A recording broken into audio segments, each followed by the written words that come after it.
It was an unassuming thing. I had actually stepped on it, and my sneaker tread left a grimy print upon the envelope. That's how easy it was to miss. Just this small thing on my mat, something I'd not even seen the first time I passed it. I wished it stayed that way, or somehow found its way down the hall. But as I was leaving my apartment the next morning, I noticed it at last. A plain white envelope, my shoe print on one side. I turned it over towards the sealed part. I saw 5 words. They were in cursive, in a flowing, billowing script. To whom it may concern. An odd thing, that phrase, but not so odd when I was the eccentric guy in my apartment complex. My neighbors and I never spoke, and the few times that we met, we exchanged nods. I worked a third 12-hour shift and slept during the day. They were daywalkers. That's all it was. But it wasn't uncommon for them to reach out. Every fall I received countless invitations to Thanksgiving dinner and Christmas parties, all of which found their way from my doorstep to the wastebasket. Last year, Mrs. Applegate passed away. I got an invite to her funeral, which I didn't attend either. Not going to parties didn't help my reputation, but when you're in the company of strangers, what hold does reputation really have? Especially if you're ignorant to it. I had a few moments before I had to be on my way, so I opened the door to my apartment, set my bag on the counter, and opened the letter. It's been over a year since I read it, but I remember it plain as day.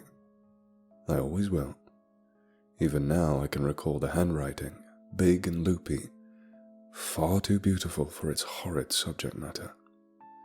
The contrast between those elements bothered me at first, and terrify me as memories drift into my sleep, making my rest one big nightmare. The letter, more or less, went like this. To whom it may concern. My name is Ebdias Craddock. I'm an old man now, by my own standards and the world's. Being so, I've grown bent and crooked and weak. My vision grows dark and my hands shake, but my mind is still clear. I only wish my conscience was as well. I'm dying, I think. Not of a disease or malady. I've checked, but because of age and a toll on my heart and head. It's a yoke I've drawn for 50 years, head cowed and low. But before I pass, it's time I let it all go. I killed Bob Harlow, my best friend, in 1959 with my bare hands. He was 33, with myself 7 years his senior. The police didn't find Bob's body because there weren't no body to find. If there's anything left, it's along the coast. Bob liked the coast. Joked all the time it'd be the death of him. That was probably the only honest thing Bob Harlow said. Even with all the lies, even with all the muddled stories and half-truths, I still loved Bob Harlow. The man he was, that man was my brother. As close and as dear as any blood relation. But as I found out, Bob wasn't that man. Not all the time, at least. Rather, I found out what Bob was over time. It bubbled to the surface, black and crude, peeling away the man I once knew. Bob Harlow, as it turns out, had rotted away inside. I don't know how long it was before I met him, but the Bob I met, he was just a thin veneer, a sloppy coat to hide the shambles beneath. I didn't know that when I met him at the beer festival in 1953. Back then, Bob's surface was all I saw. It was all anyone saw, and was all we cared to see. For he was a broad-shouldered, smiling man with a pot belly full of roaring laughter. Bob was the kind of guy who always had a dirty joke you'd enjoy. He'd always had cigars, liquor, and steaks. But no women. Oh, he had callers, but as far as me and anyone else knew, no steady dates. No rolls in the hay, like some men are prone to. That was the first strange thing I found about Bob. A few rumors started flying around about Bob being a queer, but Bob just laughed when he heard them. Said he was married to the sea and all that. That was the other strange thing about him. Something no one really thought about. Bob took trips to the coast every weekend, without fail, regardless of what was going on.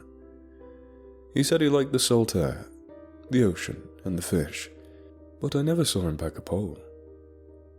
I asked him once why he didn't just move there, but he just smiled and laughed. Bob was strange, real strange. But plenty of people are strange, aren't they? That's what I told myself. It's what I kept telling myself, over and over, right up until Bob invited me to go fishing with him in the summer of 1959. About that time, I'd known Bob for a few years. We played poker together once a week, and he came over for a beer just as much.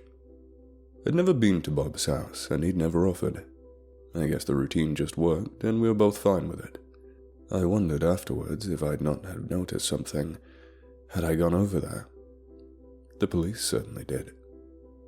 All the same, I felt comfortable with Bob. So I took him up on the offer. With a packed cooler in the back of his pickup truck, we took off for a sleepy town called Oak Island, in the Carolinas. It packed the gaudy glamour of other beach towns. All the buildings were small and stone, with shutters on every window. It made the whole town seem dour, but Bob kept on smiling, talking and laughing the whole way there. He'd rented a hotel for a few dollars, and we'd arrived so late in the evening we spent our first day bunking and going to sleep. Bob woke me the next morning, shaking my shoulders until I cursed and sputtered. The sun wasn't up and not a single bird sang, but Bob was wide awake, dressed, and had a paper bag in his hands. He told me over sausage biscuits that we were going to his favorite fishing spot. We drove for almost an hour, headlights cutting into the early day. It was still dark when we stopped. I thought we'd see a pier or a wharf, but Bob had parked the car near a shorefront. I told Bob I didn't have any galoshes, but he just smiled and said I'd not need them. It was about that time those rumors about Bob being queer started flickering in my head, but I pushed him to the side and walked down to the shore, my hand gripping a flashlight as I followed Bob. He'd gone on ahead and was squatting behind some rocks. When I came up behind him with a flashlight, he scowled real big and jerked it from my hands, shutting it off. "You'll scare him, you fucking idiot!" It was the first time Bob had ever used that language with me. I said, "Now look here, Bob." But he hissed at me, motioning for me to squat beside him. I wish I'd just gone back to the truck and drank a beer. My knees popped as I got beside him. I looked over the rocks towards the horizon, the shore and waves. The sun was just starting to come up, making the sky pink and purple.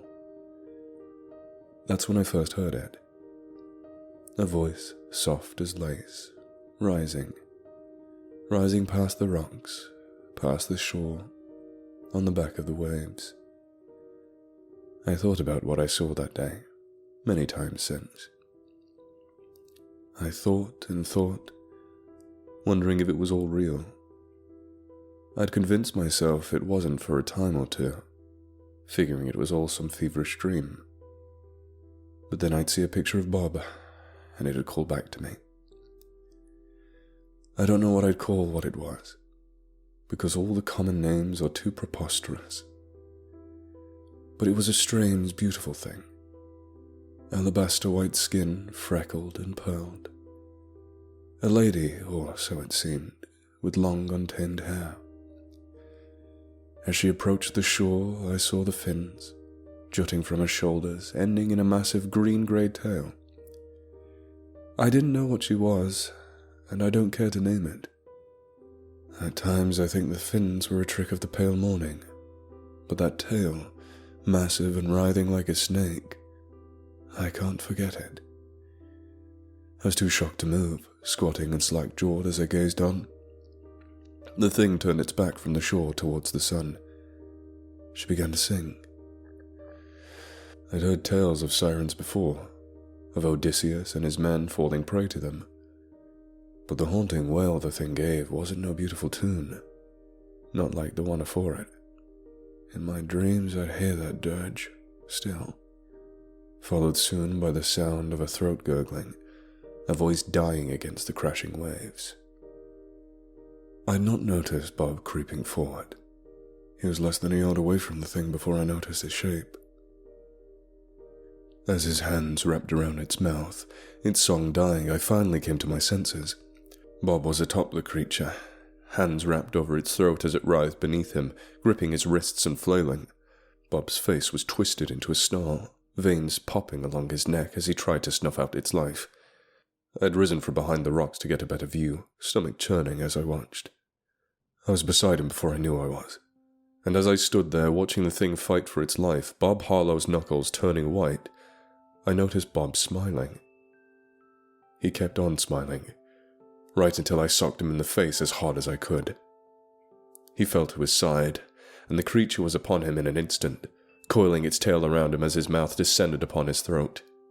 There was a squelch and a growl. Then blood.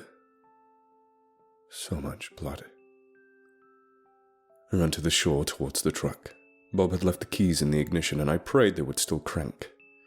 When it did, I slammed it in reverse and drove as far as I could from the shore. From that place, Bob's fishing hole, and from that town. I went home, leaving Bob's truck at his house. I went home and stayed there for several days. Eventually the police came knocking, asking about Bob. I told them that Bob had gone off to the shore, stinking drunk and howling. I drove his car home after alerting the cops in Oak Island. They thanked me for my time and went on. Word got around that Bob Harlow had gone missing, and there was another story that traveled too. A tale so tall, most just assumed it was bullshit. It was all about how the cops went to Bob's and found bodies of ladies attached to great fish tails in the basement. They were stored in great big barrels, pickled. Some were cut open, like he was studying them. Word never got around to saying if those tales were natural, though. That's the whole story, and what I care to share of my stake. There's probably a few details missing. I didn't hear about what happened to Bob's basement, and what was found there. The house burnt down about a month after my return. According to the neighbors, it stunk to high heaven, like dead fish, like an old wharf that had been there for years. I don't know what Bob Harlow was studying in that house, but it made every fishing trip I'd gone on suspect. That went back for years, but of all the things I questioned my sanity, chief among them, I question why Bob chose to tell me. I guess I'll ask God when I see him. Or maybe Bob. Whichever it ends up being. Ebb Craddock. I was too stunned at first. I put the letter down on the table, slumping my back on the couch. It was a hoax. It had to be. But it was one I didn't have time for at the moment. I was already late for work. Over the next few weeks, I kept an eye open. I watched my doormat for a few hours at a time. And when I wasn't gazing out the peephole, I was researching missing person reports, fishermen stories, and folk tales from Oak Island. There were numerous reports of beautiful music pouring in from the rocks at odd hours, specifically late at night or early morning. Coincidentally, the best times to fish. A time many boats were just leaving port. Also times when several of them crashed for no discernible reason. Obadiah Craddock and Bob Harlow were real people.